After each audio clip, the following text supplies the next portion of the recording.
እንዴት አላችሁ? ሁሉ ደህና ነው ወይ? ይሄ ምስጋና ቲዩብ ነው። እኔ ዮርዳኖስ ነኝ። ቪዲዮቹን እያያችሁ ትረካውን እየሰማችሁ እንደሆነ እያየው ነው። እግዚአብሔር ይባርካችሁ። አስተያየት ካላችሁ ደግሞ በኮሜንት አሳውቁኝ። ይህንን መጽሐፍ ሾርት ቪዲዮዎች ላይ አስቀምጨው ነበረ እንድታነቡት ሪኮመንድ አድርጋችሁ ነበርና እያነባባችሁት ነው ወይ? ካልሆነ አንብቡት። ግን ዛሬ ምን ገረመኝ፣ መዝሙሮች የተስፋዬ ጋቢሶ መዝሙሮች ስፔሻሊ በጣም በሚገርም መንገድ ነው የሚቀበላቸው እና ዘመን ተሻጋሪ ሆኖ የቆዩበት ምክንያት የተቀበለበት መንገድ ይመስለኛል። ሰሞኑን ለሆነ ጉዳይ መጽሐፉን ፈልጌው በደንብ እያጠናሁት ነበርና ይሄ በጣም ፖፑላር ሆኖ የምንሰማው በህይወት ጎዳና ፈተና ቢበዛ ጌታን እየጠራ ንጹህ ሰው አይጠፋም የሚለውን መዝሙር እንዴት እንደተቀበለው ትንሽዬ ላካፍላችሁ። ትንሽዬ ያው ታሪኩ መጀመሪያ ስደት ላይ ናቸው፣ እየታሰሩ ነው። የደርግ ጊዜ ታሪክ ነው። እንዴት ስደትና መከራው በዛ ጊዜ ላይ የነበረው ስደትና መከራ እንዴት ከባድ እንደነበረ በዚች ቮሊዩሟ ትንሽ ትመስላለች። መጽሐፏ ግን የያዘው ታሪክ በጣም በጣም ነው የሚገርመው እና ይህንን መዝሙር የተቀበሉበትን ታሪክ ትንሽ እየቀንጭቤ ላምብላችሁ። ማረሚያ ቤት ውስጥ ናቸው። እቃቸው ተወስዶባቸዋል፣ ባይብል ተወስዶባቸዋል። ከዛ ግን እንደዛም ሆኖ በጣም የገረመኝ ከመጽሐፉ ፓርት ደግሞ መጸለያቸውን፣ ቃል መካፈላቸውን፣ መዘመራቸውን አያቆሙም እና እችኛዋን ግን በህይወት ጎዳናን መዝሙር እንዴት እንደተቀበለ በጣም አጭር አንቀጽ ላምብላችሁ ማለት ነው። በማረሚያ ቤት ኑሯችን የመጀመሪያ ማመልከታችን በማረሚያ ቤት ኑሯችን የመጀመሪያ ማመልከቻችን ሊሆን የነበረውን ደብዳቤ ለመጻፍ ስንወስን ጌታ ሆይ የምትፈቅደውን ነገር እንድናደርግ ገፋፋን፣ የማትፈቅደውን ነገር እንዳናደርግ ደግሞም ከልክለን በማለት ጸልየን ነበር። እግዚአብሔር ቀድመንና እንደጠየቅነው ይህንን እርምጃ ከመውሰድ ከለከለ። ማመልከቻ ከመጻፉ ማለት ነው።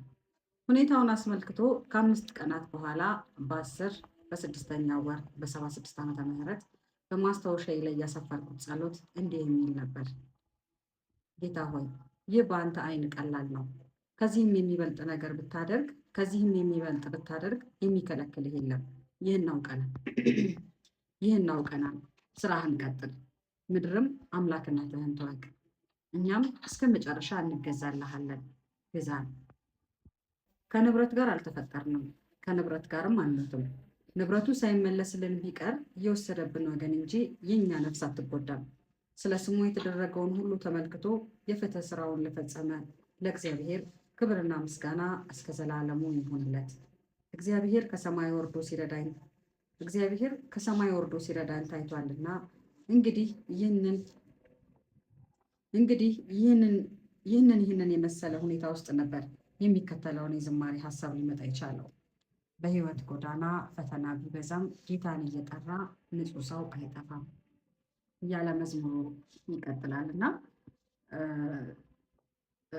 ደብዳቤ ለመጻፍ ፈልገው ማመልከቻ ለመጻፍ ፈልገው ሊከሱ ማለት ነው። በቃ ልክ አይደለም፣ የተሰራው ስራ ልክ አይደለም፣ ተወስዶብናል፣ ንብረታችን ይመለስ ብለው ማመልከቻ ስሞታ ሊናገሩ ነው ደብዳቤውን ለጽፉት የነበረው እና እሱን ለማድረግ ራሱ የእግዚአብሔርን ፈቃድ ይጠይቁ ነበረ።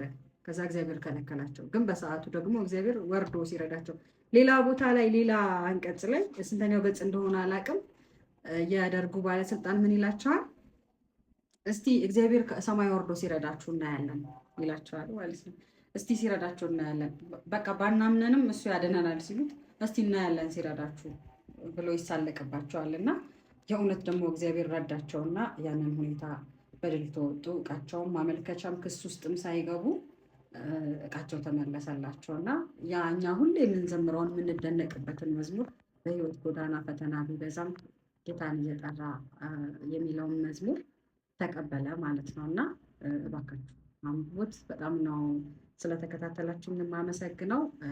ሰብስክራይብ እያደረጋችሁ ቻናሉን ለብዙ ሰው እንዲደርስ አድርጉልኝ። ተባረኩልኝ።